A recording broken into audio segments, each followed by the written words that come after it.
I think we're in a time between stories. We're in a time where the dominant story of progress, of separation, of things will like the notion that things constantly can and will get better is completely breaking down.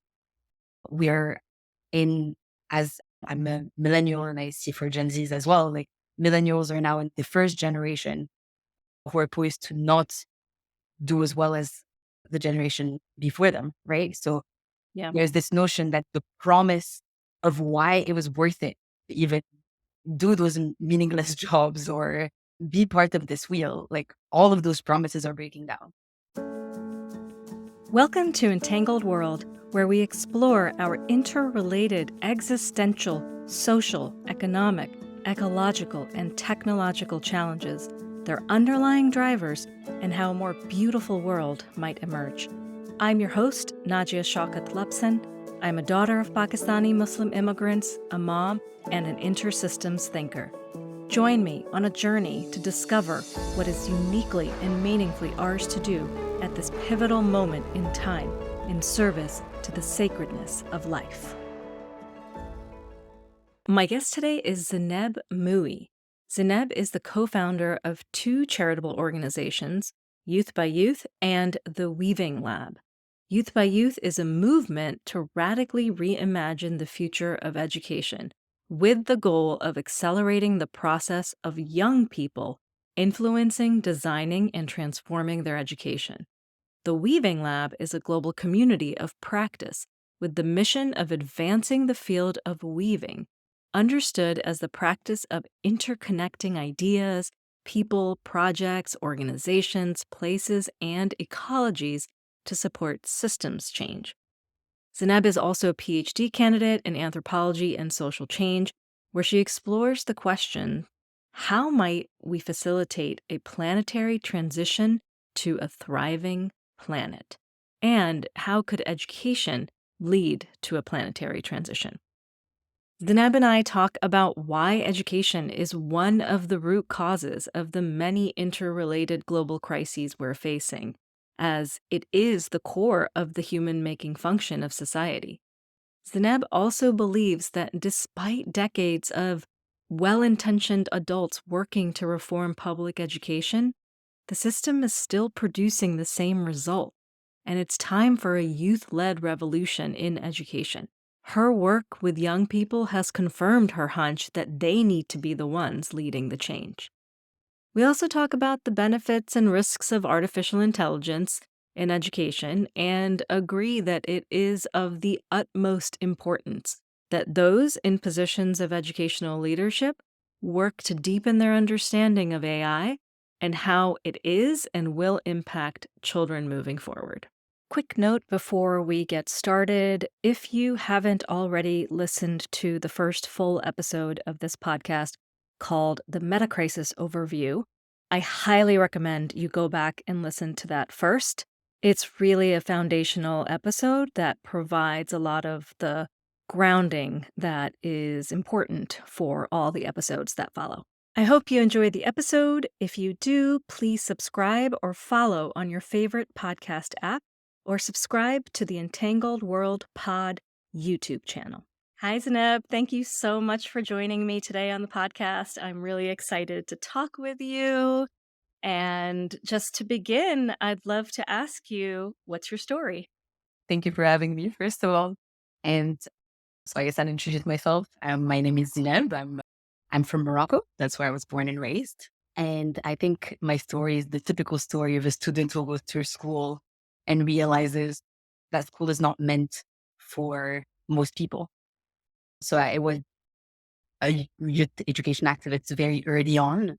And initially just by being class president and wanting to advocate for my fellow students and realizing year after year that my fellow students were just more and more demotivated, losing their sense of self, losing their sense of who they were, their own motivation, their view of themselves, their self-worth, I could see was dwindling year after year because of a system that is made for you to fit into it, not actually discover who you are in it.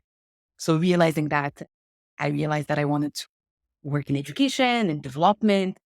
And at the time, the main narrative that I was hearing was, oh, this is something you do outside of your career. Anything that's social is maybe what you do on your off time when you want to help people, but this is not actually a career. So I went into business and realized very early on that it was not the career for me. And so I started looking into how can I have a career in the social development sector and went into development, the international development. I initially studied like the role of education in economic and political development. And there was also, yeah, I feel like my story is also a story of unlearning. I feel like my whole 20s was realizing little by little that all the things that I had learned were models and frameworks and stories that I started identifying with and seeing as wrong for me and as compromises that I wasn't ready to make anymore.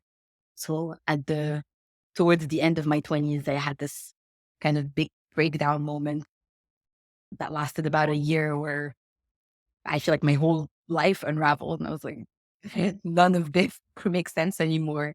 And from that point on, I started reconstructing based on my actual values and ideals and decided to not hear the mainstream story of what's not possible, but actually try to forge my own path. And I feel like that's what I've been doing ever since. Still very much figuring it out, but doing it through different experiments, some of them with youth education activists. So one I really care about is I co-founded an organization called Youth by Youth, which works with youth education activists globally to essentially teach them what I wish I was taught when I was in high school, which is don't lose your ideals. And the world doesn't have to be the way that it is. You don't have to fit into it. You have to shape it in the way that you want to see it. And so reclaim your own learning as a way to make that happen. And yeah, a bunch of different other experiments, which I'm sure we'll go into in this podcast. Thank you so much for sharing your story.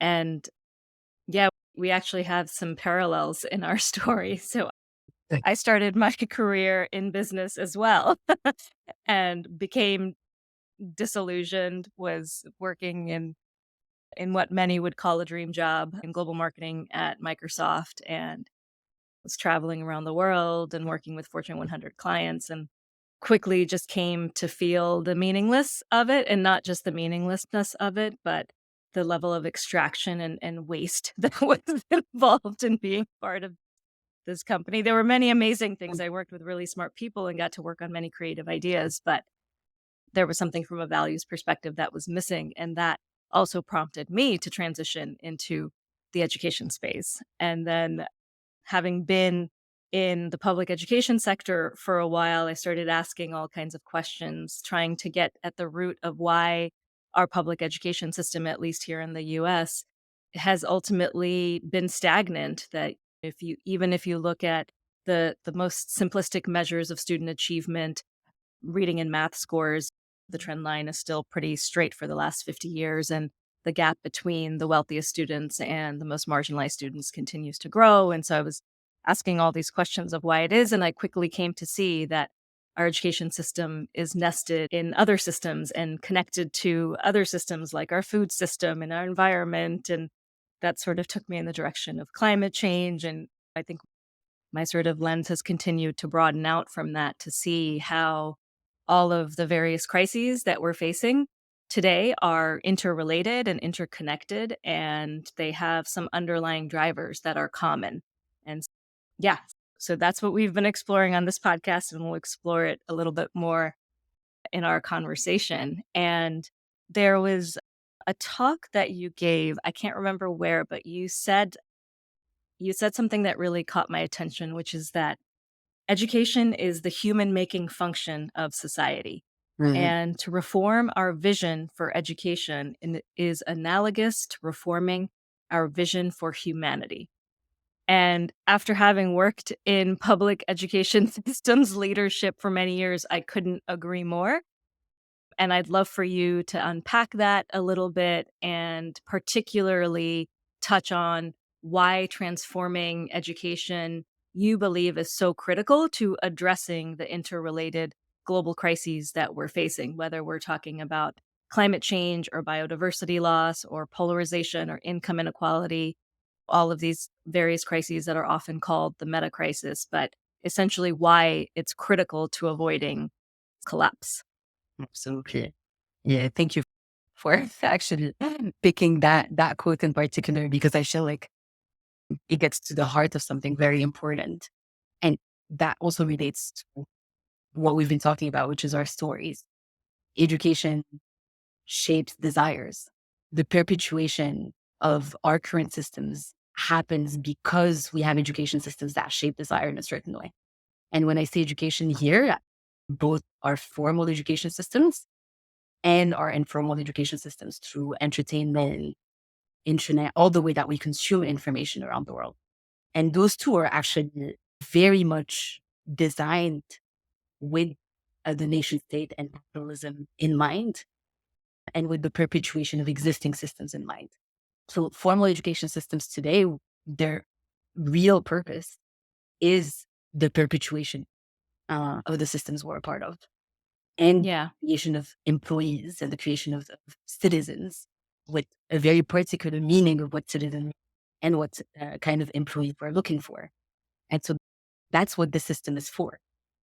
The reason why every other system can continue is because we're shaping humans in a certain way to have a certain way of thinking, a certain way of being in the world that promotes that. So when you start looking even at the shape of a school, where you sit for a certain amount of time and then you have a bell that tells you when to move and when not to move, apart from even the content, like behaviorally, you're conditioned in a certain way through the format of a school. And so what I feel like delving into more and more is how this format is not random. It's not because we needed to process more people. There's very much a design at play that needs to be start to see the different threads and untangle them and see what is it that who is it that we actually want to be as a humanity. I think you probably have come across, and assuming many of your listeners have come across, this notion of the big story of separation that we're perpetuating, where we have a notion of how we teach on the big questions like why am I here? Why are we here? How have we come to where we are now? All those questions are answered in a very, with an ideology in mind. The fact that we are taught that we're individuals among other separate individuals in an ever expanding universe where you have to compete in order to survive is the story that gets ingrained and then gets repeated. And you have all those behaviors that come across in the way that we end up living our lives because we're taught that we have to compete, that the world is hostile. We create the condition for humans to be that way, and the world becomes that way because we are taught that way. And so I do genuinely believe that if we were to ask, who do we want to become? Who can we be? And start with this notion of radical imagination. For us, we use that a lot in our program because we think it's not about improving marginally here and there how things are going to be, but actually be able to tap into this much broader, much more beautiful way of being in the world that we're capable of being today in some ways. So for me, it starts with this notion that we need to ask, who do we want to be? Like at when we think of the most beautiful way we can be in the world, where we think of what is the potential if we were to actually not be stuck in our current story. And from there, maybe start to redesign education systems, this vision of humanity that is looking at our interconnection and our interbeing in much broader way. Yeah, I absolutely agree. And why do you think that now is the time for a massive revolution in education? What do you see as the broader context of the times that we're living in that makes this so critical? I think the we're in a time between stories. We're in a time where the dominant story of progress, of separation, of things will the notion that things constantly can and will get better is completely breaking down.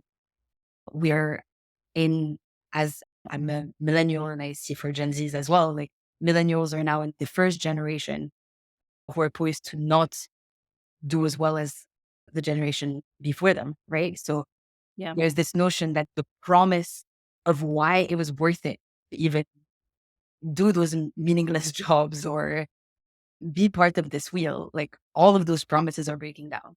We're seeing just this summer, how many climate emergencies have we witnessed this summer?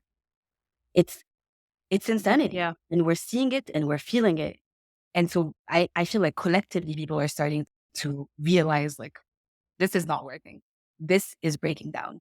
And so that means that a space for possibility is being opened. And I feel like within this space, we have space to actually radically reimagine and think about the deeper transformation at play. And I don't think it's just education. I think exactly as you were saying earlier, the education and the food systems and the climate, all of those things are not actually separate from one another. They're extremely tangled with one another.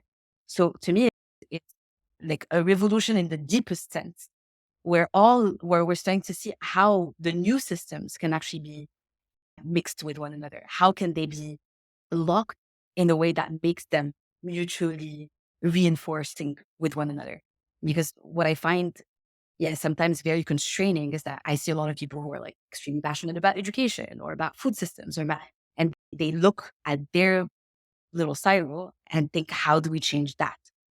But the truth is the system, the current system we're a part of is all of it works with one another in a way that all the pieces are moving with one another, making it harder to detangle them. So when we start thinking about transformation, I think it starts at the level of the story, at the level of who do we want to be as human, and then start to see what are some of those common levers across system that when we start thinking about transformation can start being complementary and being working with one another. And so probably that's one of our biggest challenges because having a holistic perspective takes quite a bit of coordination. And I don't think we're quite good at coordinating yet. But one thing that gives me hope in that sense is that I see all those new technologies coming up, which I don't think in the current systems will ever be used in a way that benefits humanity. But that still could be pathways towards those deeper forms of collaboration and wider forms of collaboration that could enable that holistic transformation. In some ways, I'm seeing lots of the seeds of the things that we need in order for transformation to happen.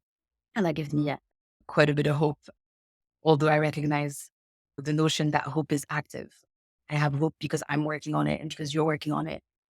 And because I know many people who have that passion within them to make those transformations happen. Yeah, absolutely. I know you work with a lot of young people, and I'm curious about your sense of what does Gen Z think about their future, right? There's a large population of Gen Z that is aware of the climate crisis and the environmental destruction that's happening, and perhaps are aware of how many of the systems are interrelated, perhaps are aware of why our economic system that is based on exponential growth is tied to environmental destruction. And so I'm just curious as to what have you seen as a general sentiment amongst Gen Z about how they think about their future and their role within it? So I will, yeah, preface this by saying the Gen Zers I mostly work with are a lot of the time already activists. So I feel like the Mhm. sample that I have is the young people that are most wanting for change to happen. But generally, what I'm noticing is that there's the sense that there isn't anything that we can promise them that they think is like solid ground. I feel like in some ways they're seeing the ground that they're on shifting. And for many, there's a sense of possibility within that. And there's a sense that they can shape the future.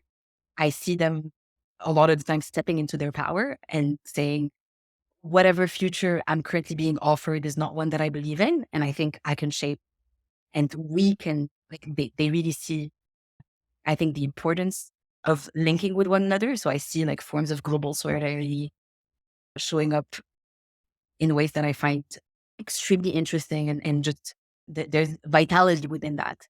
And at the same time, I'm also really noticing the despair and the tiredness that for a lot of young people, there's a need for spaces around their well-being because the world is unraveling around them. And I work also mostly with young people in the global south and all over the African continent, Southeast Asia and whatnot. And like a lot of the challenges that we're talking about are not far off in the future for them. They're here and now. And so there is this sense both of no one is going to give us what we need, so we need to go get it. And of we need to be there with one another because this is hard work and this is tiring. And we recognize that psychologically, even somatically, there's levels of trauma that I feel like they're the ones truly addressing because they're not hiding away from it. So in some way that I also see like they want to go fast, but they need to go slow. Yeah. Yeah, because there's such an urgency to all the crises that there's this tendency to just want to be like, what are the solutions? What do we have to do? How do we get out of this mess? And Yeah. that in some ways is part of the problem as Exactly. For us, it's really important to move out of a solution mindset because it's not about one solution. It's about our capacity to come together over and over again in a way that we can hold each other through change, knowing that solutions are about to constantly evolve. I've personally stopped believing in the possibility of any fixed solution. So for me, it's constantly asking this question, and now how do I serve? And now how do I serve? Over and responding to the moment, not to the intellectualization of the problems. Because we can get caught in believing that we found like the one thing that would help most or whatever. And I yeah, don't think it's the highest leverage action, you right? We're know, trying to look for what is the highest leverage action. solutions of all solutions. I know, I think it's about new ways of being with one another, new ways of holding Yeah. each other through that and giving enough space for all of us to actually take responsibility because no one is coming to save us. It's up to all of us at this point and up to all of us to help each other when we're in that moment of not believing that it's possible anymore. And when we're helped Yeah. through that, just the fact that we are held shows you that other way of being it can be here and now. So part of it is also this notion for us of prefiguration. We're not just dreaming up of a future and then seeing maybe the millionth step that we need to get there, but dreaming up of a future and then saying, if that future was here today, how would I be acting? Let me act that way today. I'm not going to wait for my perfect world to come true to be the kind, loving person that I want to be and that I wish the world was, but there's nothing holding you from showing up way today. And that to me is like how we reclaim our power. And that's something anybody can do in their life, no matter how little agency they feel that they have or how little resources they may have. They have that capacity to show up in a way that is kind and that is wanting to be the embodiment of the change that they want to see in the world. I've started to shift my language away from talking about solutions to talking more about responses because More I and more. think I absolutely agree with you. Like solutions implies this kind of you do this one thing and then it solves the problem and then you're done. And that's not how complex systems work. Yes. They're Which, infinite. Yeah, I wish, right? They're which- infinitely entangled with each other. They're constantly calibrating, they're constantly responding. And so our job, because we are humans that are also part of the natural ecosystem, not separate from it, is to also be constantly calibrating and responding. And I love the way that Zach Stein talks about this. He talks about education is the metacrisis, and he talks about navigating the metacrisis or finding our way through because it's not about solving it. yeah, There's no sort of solution to climate change. There's no solution to biodiversity collapse. There's there's systems that have come into place and come into being over many decades and over many complex interactions. And so you can't just unravel them suddenly. And mhm, so you have to think about how are things evolving and devolving and what can I be doing today because everything that we do has some sort of impact. We just don't know what it is and yeah, we just can't measure it in the sort of scientific way that we try to measure everything. And so Yeah, there's also, in my mind, this we should create the models and we should use the science and we should use the data, but we have to hold these models lightly as sort of models of reality, not reality, and exactly. always be kind of keep holding that in our minds so that we don't charge forward with something that we think is the solution or the right path forward without consideration for the fact that things are always changing all the time. Exactly. Yeah, and I love that word navigating. To me, it's a model we use often and think about this North Star that we're navigating towards, almost like we're sailing in an ocean of unknowns and we're navigating with the stars. And so we have a sense of how to move forward and how to, but knowing that all we can do is constantly shift a little bit towards where we think we can be going and constantly learn. Because at the end of the day, I feel like the person that I was a year ago or what I knew a year ago about our systems and what can and should be done, what I know now has changed so much. So how can I trust that the me of today knows anything for what it's worth?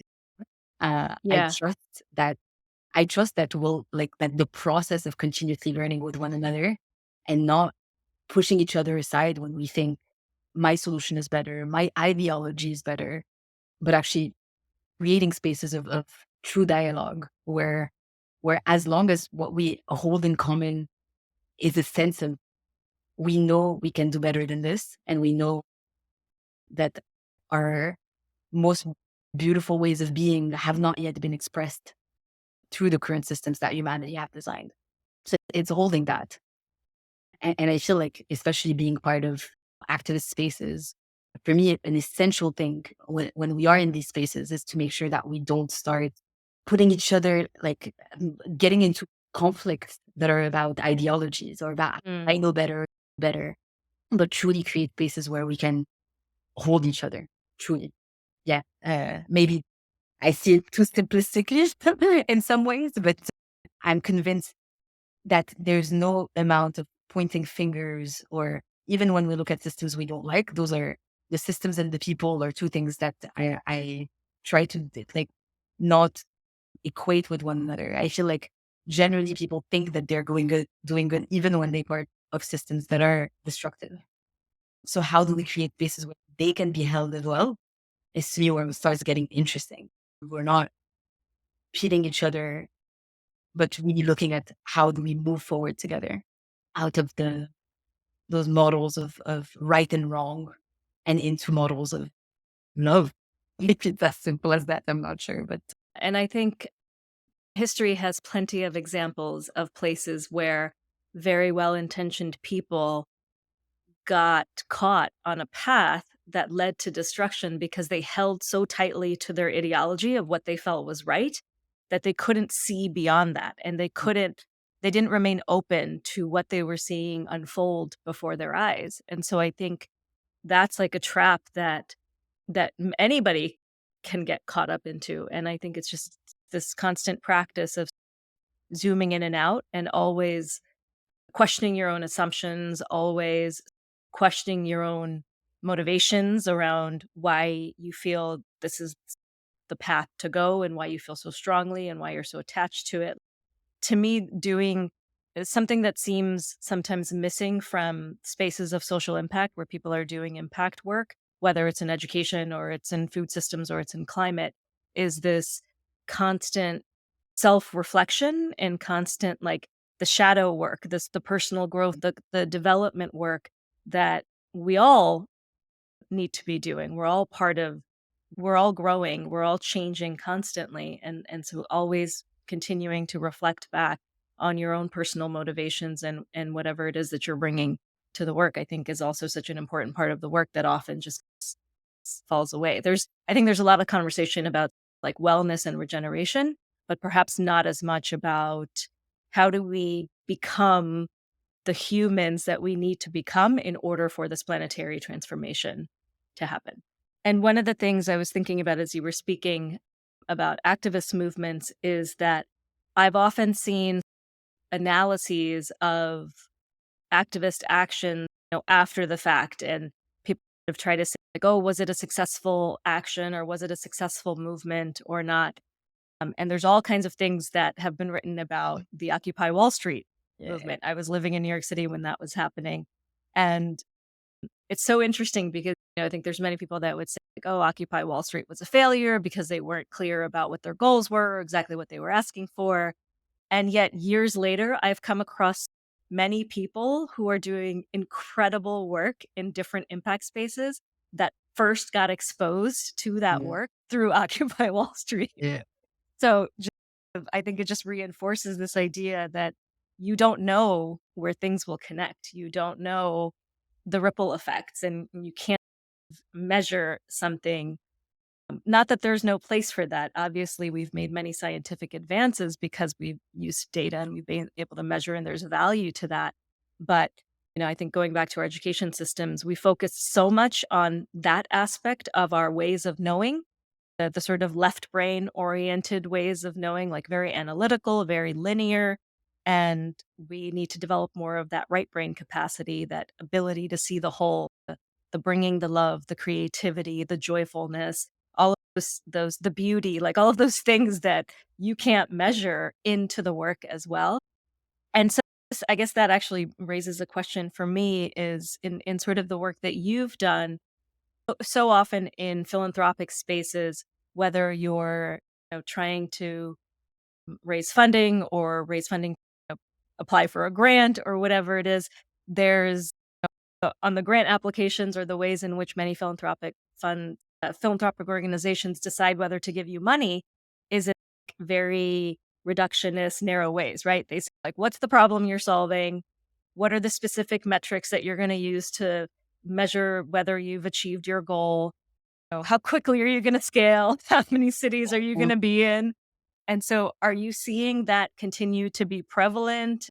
And I suppose the follow on question would be, how do you think a shift perhaps might happen in philanthropic spaces to say that there's value in doing work that cannot be measured? Yeah. And Yeah. there's value in funding work that cannot be measured.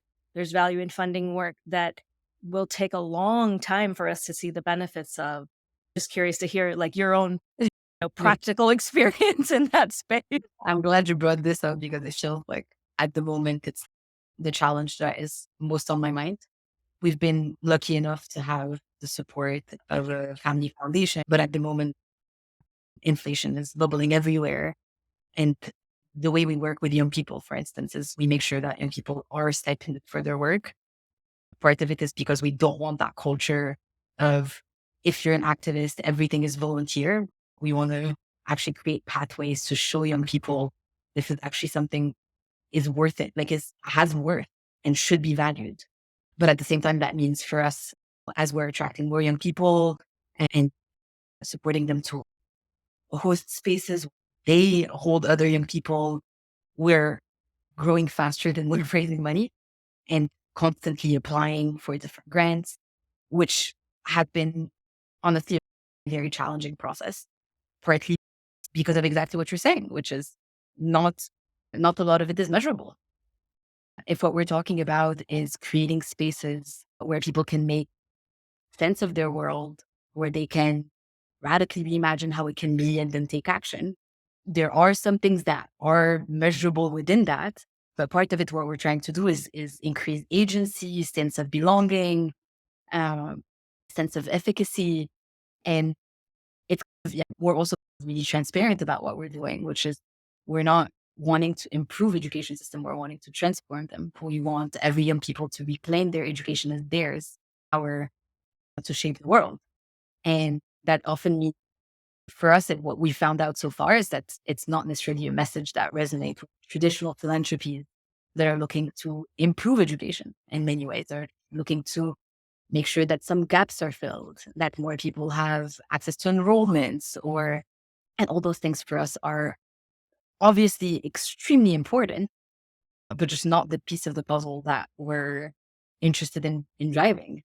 Yeah, I'm honestly like at this moment, you got me at a moment where we're extremely challenged to think about how, in a time where we have so many more young people interested in being part of our programs, and wanting to remunerate them fairly, how do we attract funders who are interested in that?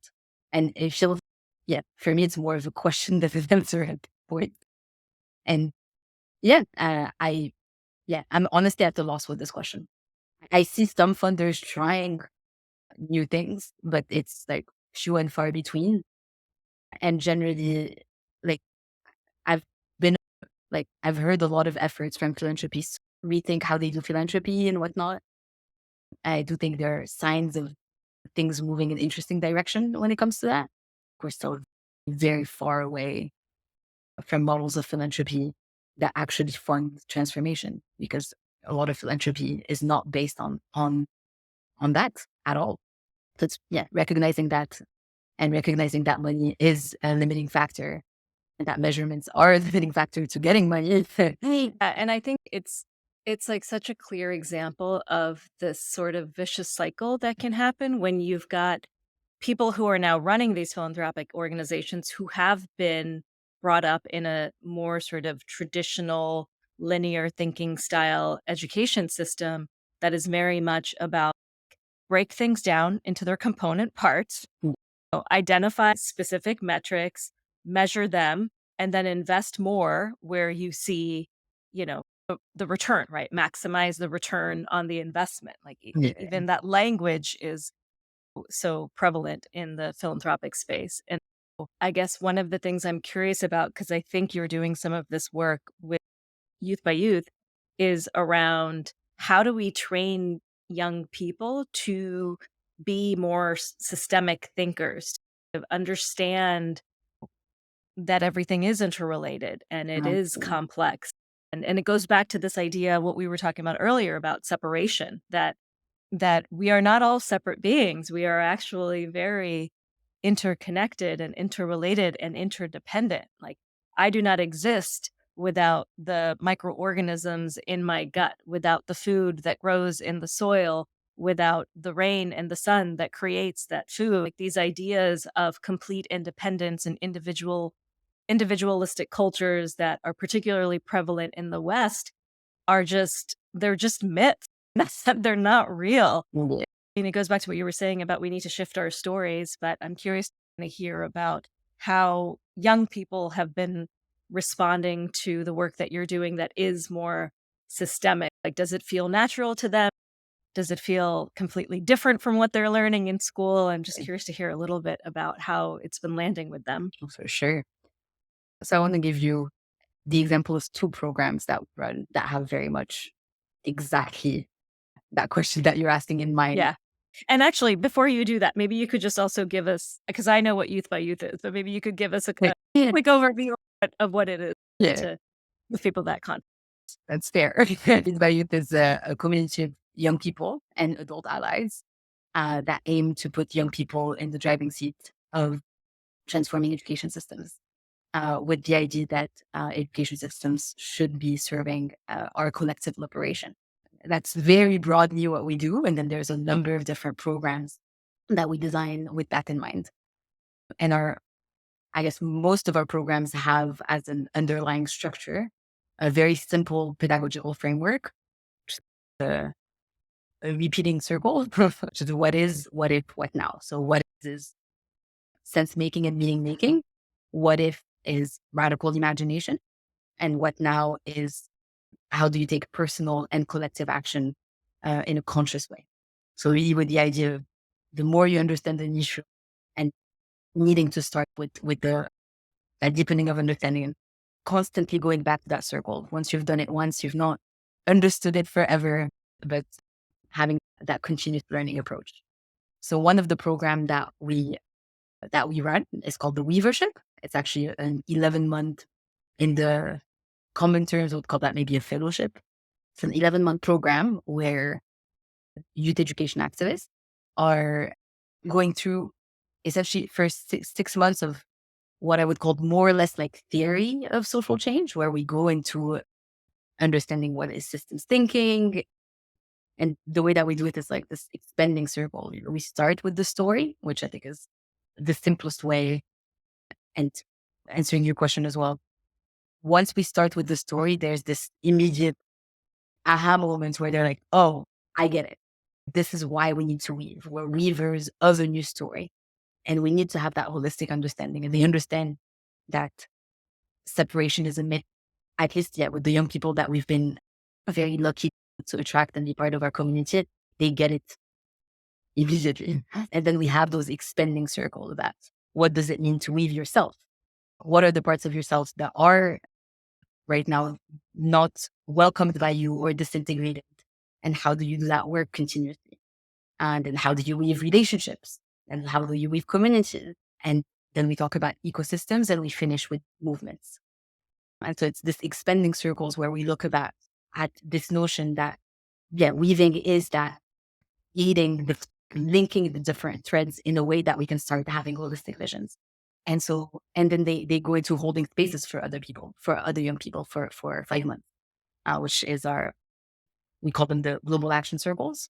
And so essentially every young people who's gone through this training, and also we talk a lot about what it means to hold space for change.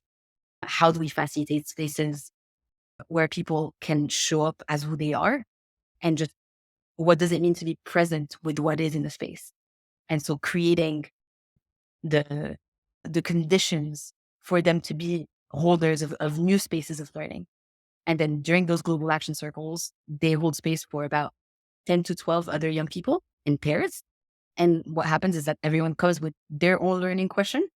And then they meet every other week, where they have a process of seeing how that inquiry is evolving for them using this what is, what if, what now. And that culminates with our annual learning festival, where all the young people showcase what they've been doing, either for 11 months or 5 months, depending on whether they're a host of a space or a participant. So yeah, part of it is creating new spaces of learning and really having those conversations. And for us, we move very fast into, we teach for a little bit, and then we create spaces for you to trust yourself and to hold others, because it's not about content necessarily. It's about mindsets and frameworks that can support you to do that.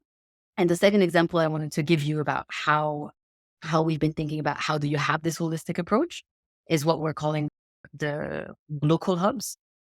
So there's local hubs in different spaces right now in Lagos, in Nigeria, in Uganda, in two places in Naki Valley refugee camp, and in Kampala, in Cameroon, and yeah, other cities, where the idea is that the young people are really thinking about an issue that they care about in their community, and then mapping their ecosystem and bringing the ecosystem together. So it's young people who are at the center of shifting the power and bringing the ecosystem at the table to say, here's this issue that we all care about. You're affected by this issue. You're an organization that's trying to do something about it. You're you're a government that is, or like a teacher in a school that is trying to address this in your own way. Let's all look at it and actually look at the ecosystems that we're dealing with to see what are the gaps, what are the places where we feel that we can be collaborating more effectively. How do we start looking at what we do in a way that is no longer siloed? So that maybe our most like concrete on the ground program. Most of the other programs are more or less like individual journeys that of personal action wherever they are. And then we have that global solidarity to hold you in the belief that there are other young people like you who are trying to change things, and that can be in global solidarity with one another in their learning process. That none of us have the answers, that all we do is learn with one another and hold each other through change. I love the practical nature of the program, that you're not just doing the teaching and the sort of content, but it's actually like, how do you bring this to life in real life? Because there's, oftentimes with learning programs, especially if they're online, and I think your work is hybrid, right? There's some online components and there's some in-person components. But learn all these things, you meet incredible people, and then you're done with the course and you're like, well, now what do I do? When you're not clear as to what's the, like, how do I bring this into my real life? So I love this the way that you've structured this is to really give young people agency to take this and run with it, like Yeah. throughout their entire work. from the beginning, we started involving young people in the design. And actually, we're now at the point where we have a team of young people, and most of what we're doing is coaching them, not necessarily being the one like designing anymore. So it feels, yeah, now we're in our third year of operation. And the first 2 years were like, I think, yeah, essentially since the beginning of like January, February, we decided we've put the foundation in place, and now we're meant to be, we call it uplifters. So what we do most of the time is have calls, like individual calls with people on our team and beyond, where the idea is you uplift the person, you give them confidence in themselves and give them guidance when they feel like they need it. But I feel like a huge part of it is actually having people trust themselves, trust like their own curiosities, their learning processes, and just having sometimes like an adult in your life that tells you like, I trust you and I'll ask you a question just to explore together, gives them a framework where I've seen incredible growth from the people in our team, for instance, without having to push or say, this is what you need to know. But how can you trust yourself better? Because a lot of our education system is prefaced on the idea that you need to follow and learn and have the right answer, not trust your own self and your intuition and what you're curious about. And certainly not like we're not taught how to learn. So a lot of it is also creating processes where we have peer-to-peer learning because we're in a new process of reclaiming our learning and our education for ourselves. Yeah, and so much of our traditional education system is one-way learning. It's like the teacher is teaching the student, but as if the teachers don't have anything to learn from the Exactly. students, right? There's no sort of two-way interaction. That, of This course, is it the world happens in was the classroom and it happens with the best yeah, teachers, but the system itself is sort of structured around fostering that kind of two-way yeah, interaction. Yeah. exactly. And it's also recognizing that everything that we're teaching, once you start getting at the edge of what we're teaching, we no longer know. And first, also like trusting that if we teach, like if what we have in common is how to learn and support each other in ways of learning, then the rest, you don't actually need a traditional teacher to give you fixed answers because the answers are not fixed. Yeah, absolutely. So I think I know what you're going to say to this, but I'm going to ask Yeah. it anyway. There's many really smart, bright, well-intentioned people who have been working on educational reform for many years, especially here in the United States. Why do you think the education reform movement has failed to transform public education in any meaningful kind of way Mm, since we created the industrial model of education? that's a great question.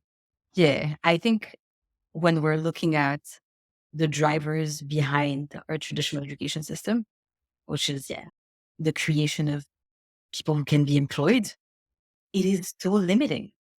It is actually so limiting. And so part of it is, I like, it's not that I don't, I think maybe it is that I don't believe in reform because Yeah. I, I don't either. I worked in that sector for a long time, and I don't either.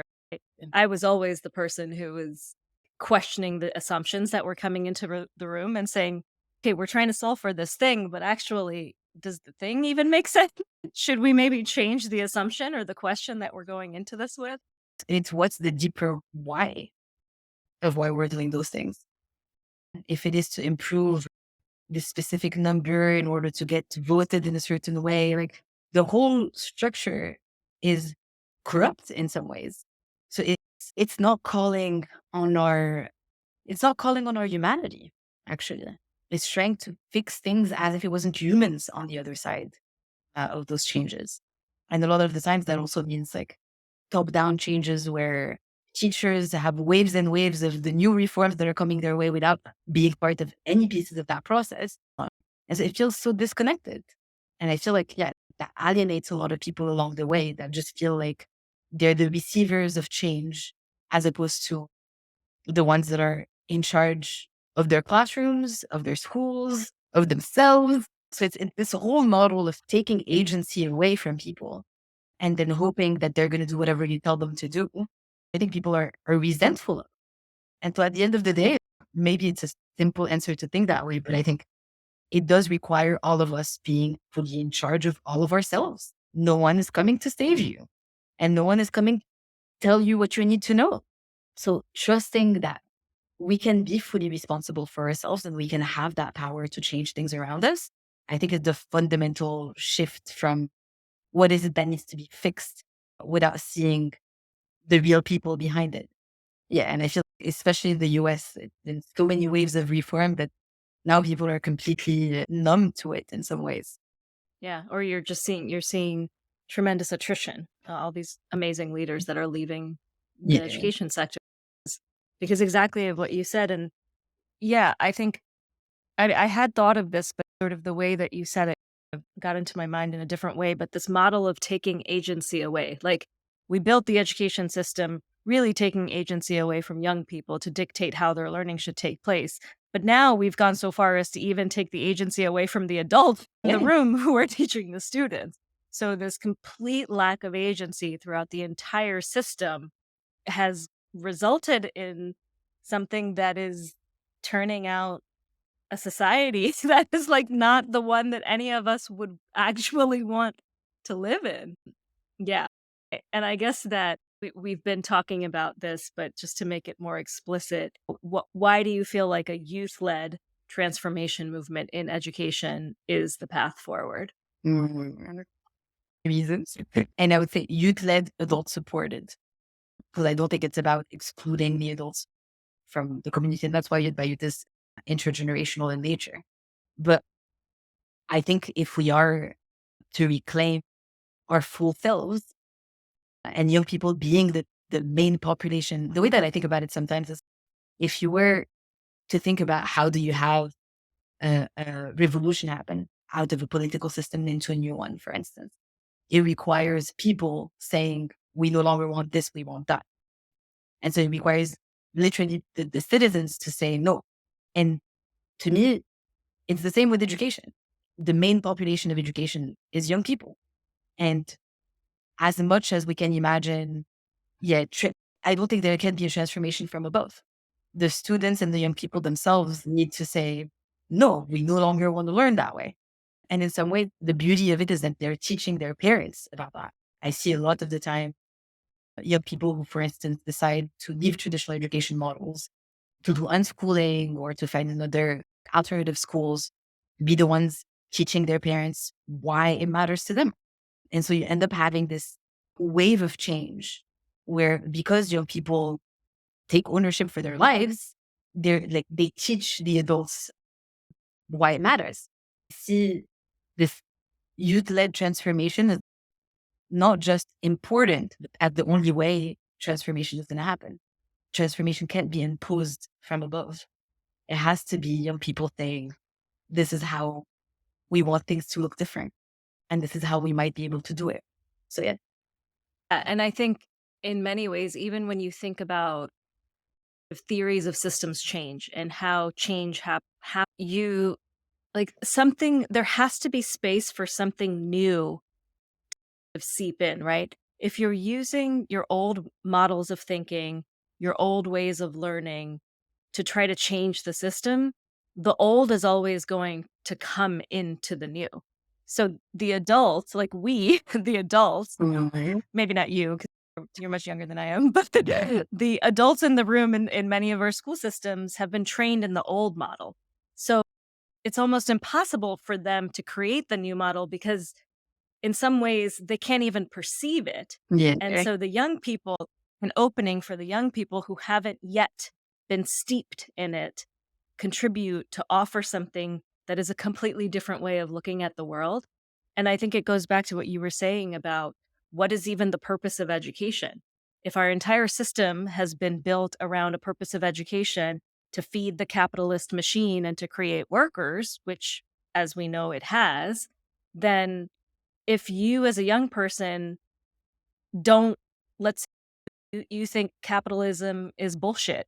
And you're like, And I don't want to be part of a capitalist system, yeah. right? Like capitalism is causing the destruction of the planet. I'm not looking to get a job. I'm not like, that's not what I want my life to be about. Then the ways in which you think about what is the learning that's required for me to show up in my purpose and do the work in this world is going to look very different from the things that we measure on standardized test scores. And yeah. And there's something that I think needs to be said here is we're not looking for the perfect model to replace traditional education with. We're looking for active models and Yeah. everyone being the person that is the expert on what they need.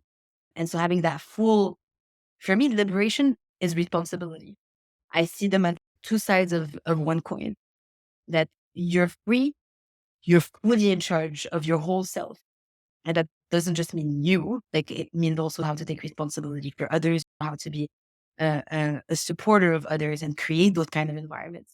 And the way that I see it as well is that if young people manage to make that transformation happen, both for themselves and for the systems they're a part of, they will be learning the main thing they need to learn, which is how to transform systems. Everything needs to be transformed. So if that's the education they need, yeah. Yeah, absolutely.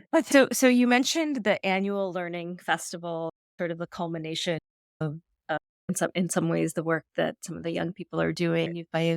Are there any kind of stories or bright spots or things that you can share that you've seen sort of young people go off and then do in their own communities after they've participated in the fellowship program? Oh, so many. I can send you, if you want, to you and your listeners, a bunch of the stories of young people sharing in their own voice. The Yeah, Living absolutely. project have come out of Youth by Youth. And at the end of the day, what they do is they look at their own circumstances and how they can take action and what they care about, being able to serve and just take action. And ways that we've seen that happen, for instance, is I'll give you a few examples that are coming to mind. We have one young person who decided to focus on sanitary products in their school and making sure that no girl is not attending school because she doesn't have a pad. We have young girls in Afghanistan who are looking at creating underground models where they can meet with other young people or other young girls who have been stopped from being able to go to school and use the internet and all the incredible online learning that exists in the world to be able to not stop their education, but find ways that they can support each other through the craziness that they're currently being put through with the Taliban regime. All those ways that young people can be in solidarity with one another, we're seeing, because at the end of the day, it does require actions. It does require tying yourself with others and believing that solidarity is a way to do that. And that doesn't mean that the action is the solution that's going to solve everything. But it's all of those ways that we actually start showing up for one another. And so we've seen, yeah, an extraordinary number of different youth projects taking place that really are about what they care about in the communities that they're a part of.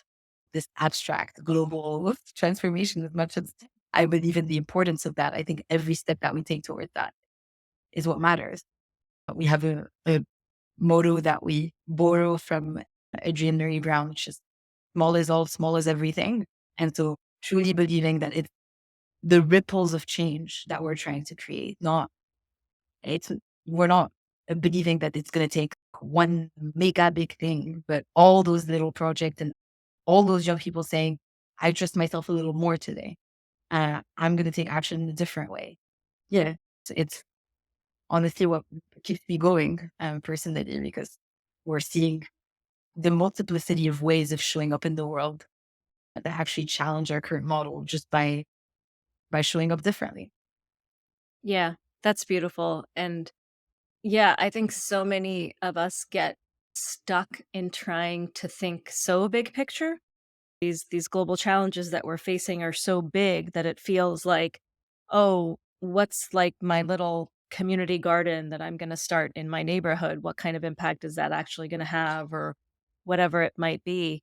And there's a trap in that, Mm. right? Which is that so often you see well-intentioned people working at global change and working at big scalable projects that end up externalizing harm somewhere else because they don't fully understand the scope of what it is, of the impact of what it is that they're doing, because perhaps they're not as connected to the communities on the ground that are going to experience the work, or perhaps they're bringing their own preconceived notions or assumptions into the work. And so the bigger, I sometimes I think about the Dunbar number, right? Which is like human societies used to really function in tribes of about 150 people, because that's at the scale that our human brain can actually hold all the things that we need to hold in order for societies to live in harmony, in order to not destroy our environments, in order to have a sense of what the impact of what we're doing is, in order for there to be moral bindings in place, right? Like, Yeah. oh, I can't do this shitty fucked up thing because I only live with 150 people and somebody's going to find out about it and then I'll be like shunned from the community. So in our globalized societies where we've lost that, and then we jump to like, what's the big global solution? In many ways, that can lead to so much harm and destruction, especially if you are not trying to take as much of a systemized thinking approach to it to what could be the potential unintended consequences of this? Who is going to be impacted by this? What could happen long term? What are the perverse incentives at play? And even if you do a very thorough analysis of all of those things, you're never going to know the impact Nope. of the work. And so the smaller scale the project is, I think the better handle you have on some of those things. And then and then you learn from that, and then that can grow, and then perhaps that grows in a way that's not like you going and scaling and launching this thing in multiple cities, but you sharing what you're learning, and then somebody who lives somewhere else picks that up and then does it in their way, in their community, very localized. Like, those are the places where I'm seeing more of the profound change happening. Yeah. Not to say that nobody should be working on the global issues. We need to be working on those things, and there's many things that are outside of the kind of purview of impact that the average person can have that are also putting us on a path towards civilizational collapse. But I think if it can often be a trap to not getting started at all Yeah. because Yeah. you think your project is too small. Yeah. Absolutely. And to me, the global dimension is really interesting when we're talking about global learning and global solidarity, but not, I don't, I've also lost my belief in the importance of scaling. And that's why I keep coming back also to the model of personal responsibility. And so for me, it's the more we see, the more we're responsible for ourselves, the more we see that our every action matter. There's nothing that you're going to do today that has no consequence. And so once you start seeing that, like in everything that you do, there can be harm or there can be beauty and meaning, and you start taking responsibility for that, to me, those ripples are much more important than trying to tenfold the number and then tenfold it again, especially as people who've seen, I think, in the past, like few, maybe with the Millennium Development Goals and Sustainable Development Goals and whatnot, seen so much effort being put that can be unraveled in a second. COVID unraveled so much of the education progress that supposedly had been done, or these models of we're going to try to make sure that everyone has a school, and then you're building schools and schools, and then you do an analysis and you realize 40% of the kids that have gone to those schools have learned nothing. Putting a building and a few people in it Yeah. does not make an education system. So it's, to me, yeah, like it's fundamental that we move out of models that are trying to say we found the thing and then we're going to scale it maximally. We are the thing and we're going to show up in a way that maximally takes into consideration the way that we show up in the world with both humans and non-humans, with all the world around us, with the love for a microbiome. Maybe it's all those small things that I feel like once we start seeing, we start everyone being a person that has that full, almost like the full embodiment of their power, then then it's almost like change is inevitable at that point. And I think about how humans learned before, like before we created these industrialized education systems that were essentially built on like a factory model. Like at the time that they were built, it was when we had factories and we needed workers for factories. So, as you were saying, the design was very intentional. Like, you work on this thing for a bit, then the bell rings and you move on to something else. Like, it was very much modeled after the factory. And there was a time where we didn't used to send our kids away Yeah. to some building where they're separated from their community and their elders and their grandparents and their parents and put into these little boxes to do their quote unquote work, where the learning was just embedded within everyday spaces, the intergenerational learning Yeah. and the sort of ways of learning how to be with humans and with other people. And I just feel, I wonder if we've just broken something by even just the system, like taking kids out of the home for 8 hours a day and sending them to a building that is separated from their families. And particularly, I think a lot about the intergenerational piece, like Yeah. being separated from grandparents and from elders and from so much of the wisdom that I think we need more than ever in this Yeah. time. Like we need those old stories. We need that wisdom because even, I've been trained in the traditional systems. Now, I think very differently from what I was taught because I took a very intentional approach to my own learning Yeah. outside of school because I'm somebody sort of oriented towards learning and I'm a constant learner and like my education never really ended. Yeah. Nor is it meant But to. yeah, nor is it going to. But I do think about how much was lost because even growing up, I didn't value the sort of traditional practices that, my parents learned from their grandparents that they had to pass down. Yeah, so it seems to me that there's been something lost by even just this function of like sending kids away to be separated, like go learn. And obviously it's a function of the way our society is structured. Well, you have to send the kids away because the parents have to work and the parents can't work when the kids are around. And so it's Exactly. it's a very tricky thing to kind of unravel, but I do feel like there is something that has been lost in that Absolutely. transition. So I've been looking a lot at that question actually, especially because I'm looking at the ways that education was used. Sorry, one second. Yeah, I'm looking at the ways that education was instrumentalized as a way to colonize the African continent. And so a lot of the myth around that, for instance, was that there was no education before colonization. And the truth is that maybe there was a bit of schooling, but mostly there was no schools before. But education, every society has had education since the beginning of time. Like it's thinking that we were not thinking about how we educate each other. And this notion, again, going back to the first question you asked of the human making function of society. That's what education is. And in many ways, the way we've siloed our lives has made it so that our the ways that we human is no longer in relationship. It You're removed from your parents and from your elders in that process. You're removed from what you need to learn from where you are. You're removed from the food systems that sustain you. And all of that means to me, the way that I think about it, we're not just looking for alternative schools, we're looking for alternatives to schools. And I stopped believing in the importance of having a separate building where you need to take people and say, now you're doing this every hour. Maybe we need like centers that are intergenerational and that are just dedicated to the love of learning and to our curiosities, and where that can happen in a much more way and in a way that actually takes into consideration what we need to know today.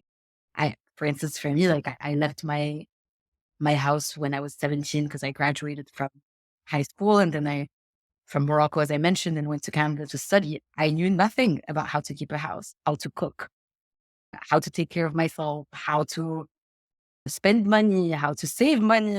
None of that, none of the act of living was considered education. And so it's all of those ways that actually we're who we can be by removing education from life.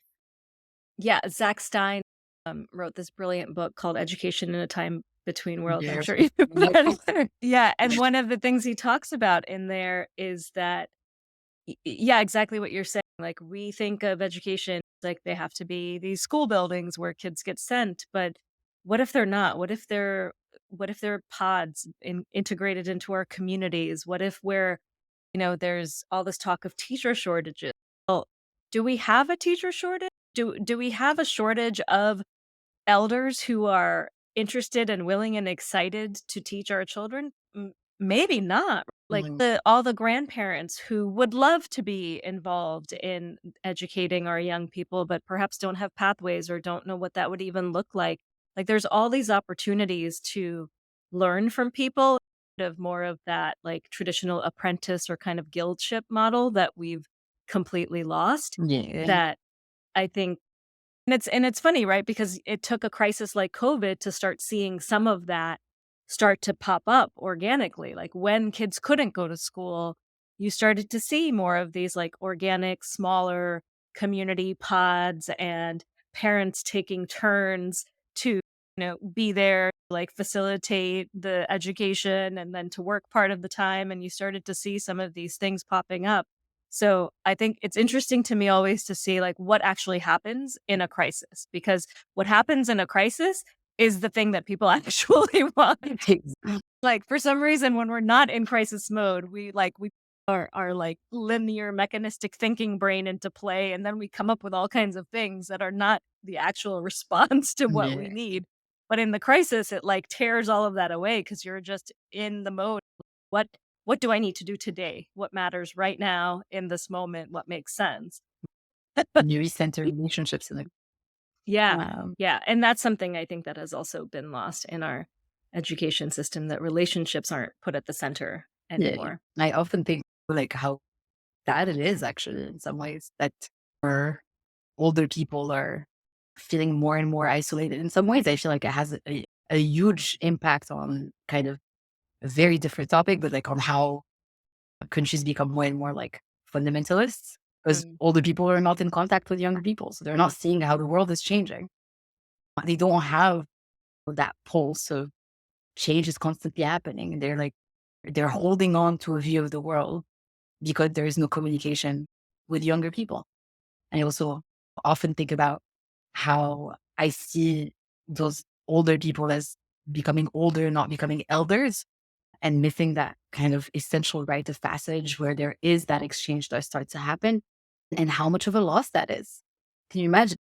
I don't know. I feel like by the time I get old, I sure hope that I would be part of communities where I'm still in contact with younger people and able to have that vitality around me.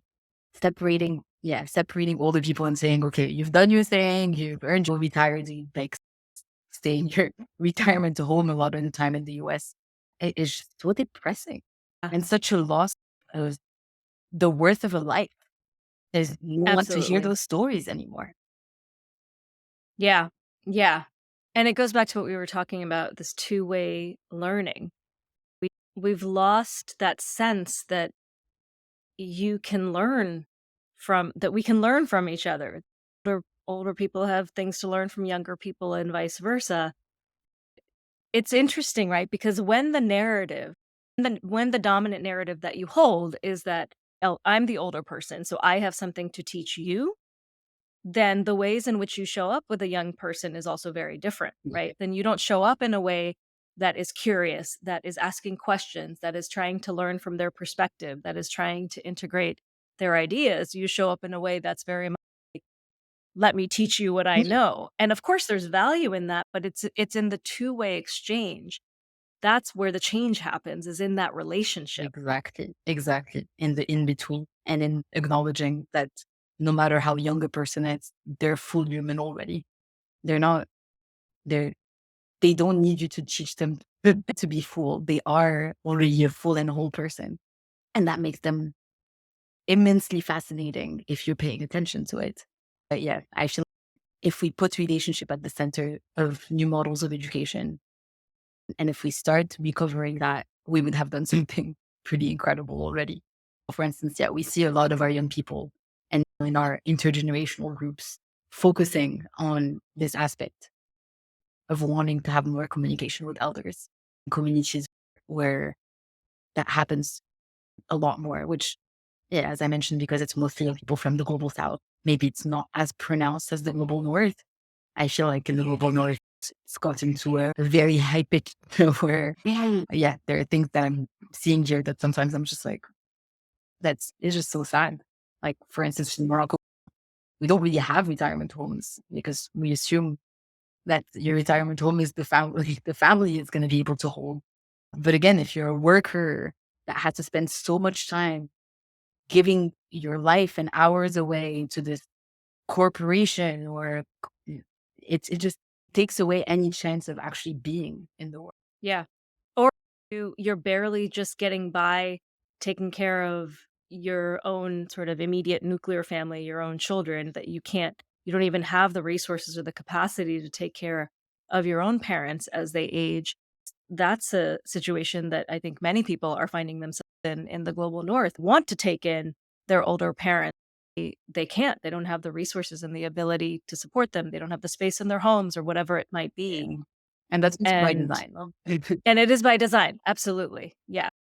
Yeah, the retirement industry's gotta make some money, right? All those nursing homes, they've got Right, yeah. let's not get into that. Mm, one other thing, I know we're getting close to the end of our time, but one other thing that I wanted to touch on with you was you've also co-founded something that, I think is brilliant called the Weaving Lab. Yeah. So Yeah, certainly. So the Weaving Lab is actually a community of practice for weavers globally. And weavers are people who put that holistic approach in their way of addressing social change. So really think both about the systems and ecosystems, like the human and non-human dimension in how social change can happen. So really put collaboration at the center, looking at kind of the interconnection between people, places, and projects, and how to center new models towards weaving that new story. And so the Weaving Lab gathers people who believe in that. And then every couple of weeks, we meet up and someone else in the community offers a model that they've tried and has been successful for them.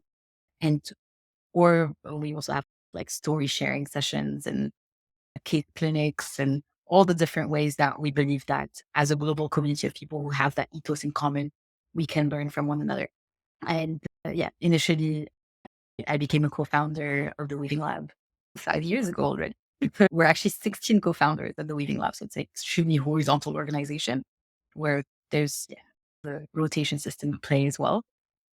And initially the first kind of in-person gatherings that had happened back in 2019. Yeah, 2018 and 2019. Initially, it was very much more focused on the in-person element. And there was a cohort of weavers focused on education that were brought together to think about how do we weave education transformation locally and globally. And I think for me at that time, it responded to this need that I was feeling, that I was at the moment in my life where I was like exposed to a lot of education innovators and being part of lots of international conferences that I had, that I felt very privileged to be a part of. But at the same time, I felt this sense of, I see so much awesome innovations and I don't see momentum towards any form of transformation. So it's like all those innovations are fantastic, but they're not linked in any way that creates that momentum toward deeper change to take place. So I was starting to see the limits of that. Like if you're close to social innovators that is doing something great and you get to beneficiate from it, fantastic. But then your system is not actually changing. And so seeing the limits of that and being part of that new space where people are really focused on how do we actually weave each other together to start that momentum towards deeper change made me feel like I found my community. And so I started getting more and more involved until I became a co-founder in that space, which with COVID ended up becoming much more online and much more focused on the aspects around community of practice, although we do sometimes have in person around specific localities, much less global. So for instance, there's some incredible initiatives now that are happening in Colombia, where initially it started with kind of this COVID response group.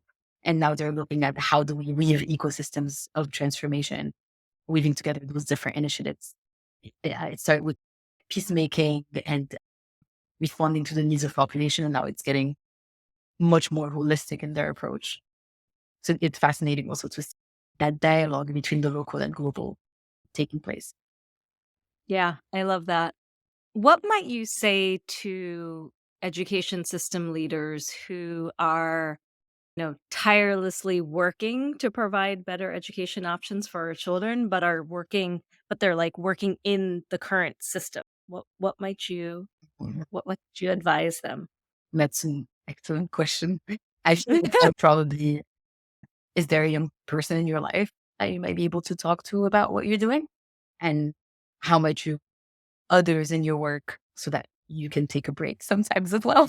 To think how much of that work feels like putting effort instead of actually trying to see who can get involved so that those things can happen organically and that everyone does a little because we all care about it, as opposed to if I do all the effort and make all the work happen in the world, then maybe it will change.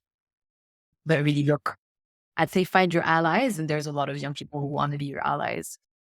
Share power when you can and have those conversations when you can.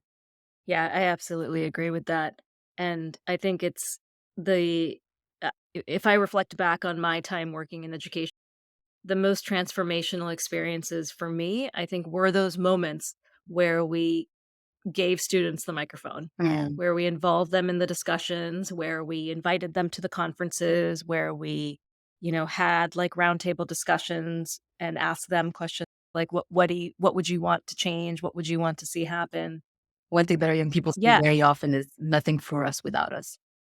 Not that Yeah. complicated. It's not at all that complicated. And I mean, it's like the way that adults would want to be, right? Like we don't want things done to us either. Kids get to a pretty young age, they have the agency and they have the capability to direct their own learning Yeah, at like an age younger than many of us think. absolutely. Curiosity is innate. Curiosity only goes down because you're imposed what you have to learn.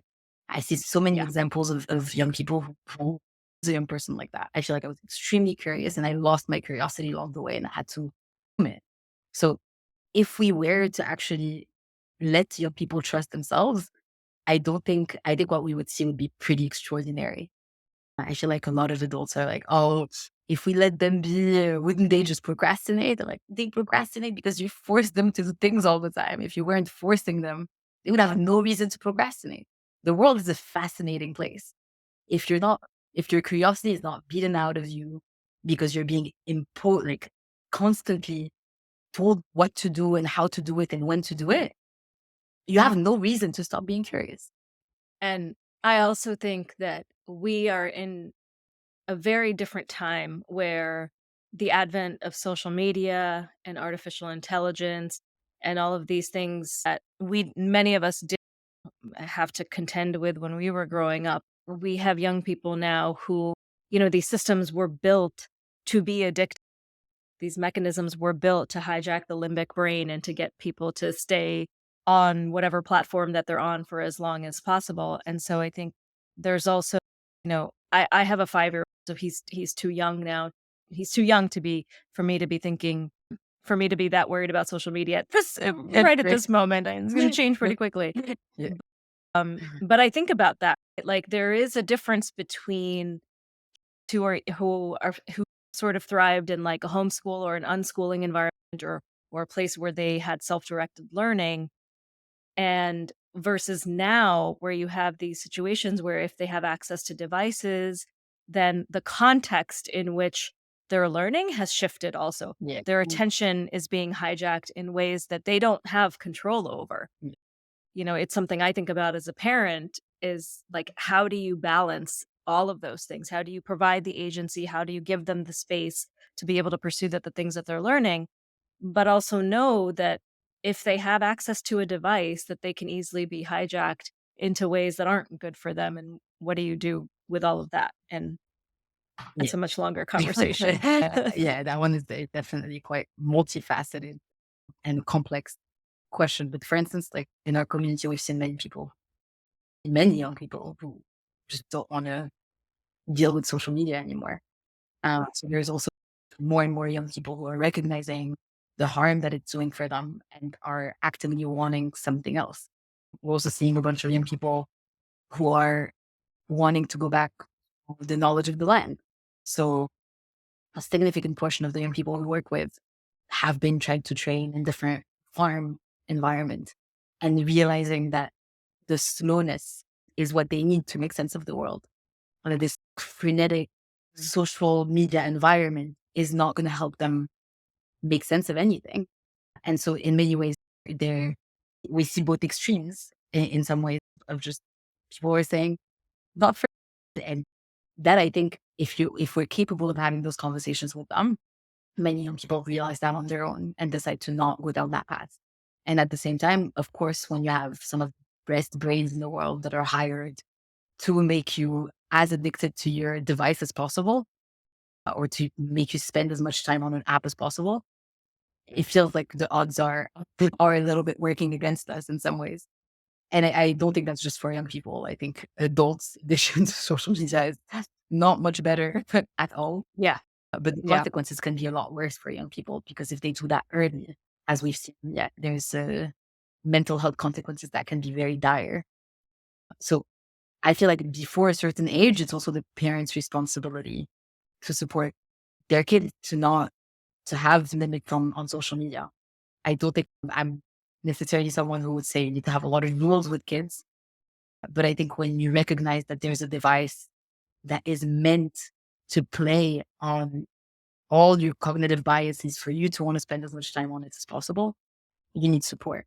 So what I've seen happen as well is like groups of parents and young people who decide to have a few days without phones and they do it at the same time so that their kids never feel like, oh, I'm the one making that decision on my own and then I can't speak to my friends and I'm the one who's excluded. But if you actually do it in groups, then you have a much better chance of making that happen because then we know that like there's going to be certain hours where none of your friends are going to be available and it's not going to be just you. Yeah. You're not missing out on something. Exactly. Yeah. And parents coming together and young people coming together to do that is how I think we can actually start kind of like fighting back, although I'm not a huge language, a huge fan of the kind of language that is around fighting. Yeah, no, but yeah, I absolutely like you can't as a parent be like, don't spend so much time on your devices and then you be spending so much time on your devices and then they're watching you being like, Yeah, exactly. Role modeling yeah. parenting is probably the biggest thing that parents need to be aware of. And I'm happy to hear it gives me hope that you're sharing that there are so many young people who like the veil of social media has been lifted for them and so sort of uninterested in, they're getting less and less interested in it. They kind of see it for what it is. And that's hopeful. Yeah, we're much more intentional about it. Yeah. Well, we are coming to the close of our time. Just one last question, which is who would you like to platform on the podcast? The name that's coming for me right now is Victoria Harrow. She's of a university called Universidad de Medio Ambiente, or I don't know what the translation is in English. It's a university in Mexico, the first environmental university in Mexico, who also has actually a weaving program and is one of the co-founders of the Weaving Lab. Yeah, she's an incredible systems thinker, has been a friend, mentor, and just, I think you'll find that there's a lot of topics that you can get into with her, both in like climate change, education. So I think you'd have a fantastic conversation with her if you have a chance. Wonderful. Wonderful. Yeah. And I would, if you feel comfortable making a connection, I would love that. With pleasure. Awesome. Well, thank you so much, Zineb. This was so wonderful. It was so nice to connect with you and hear a little bit about your work. And thank you for all the work that you're doing and for the young people that you're showing up for every day. Yeah, thank you so much for having me. It was a pleasure chatting with you. Yeah, it's always so interesting to be able to talk to kindred spirits that care about the same things. So I hope that our paths cross again in and outside this podcast conversation. Absolutely. If you liked the episode and want to hear more conversations where we explore how a more beautiful world might emerge, subscribe or follow on your favorite podcast app or the Entangled World Pod YouTube channel. If you loved it, support the project at patreon.com/Entangled World. Thank you for listening and for coming on this journey together.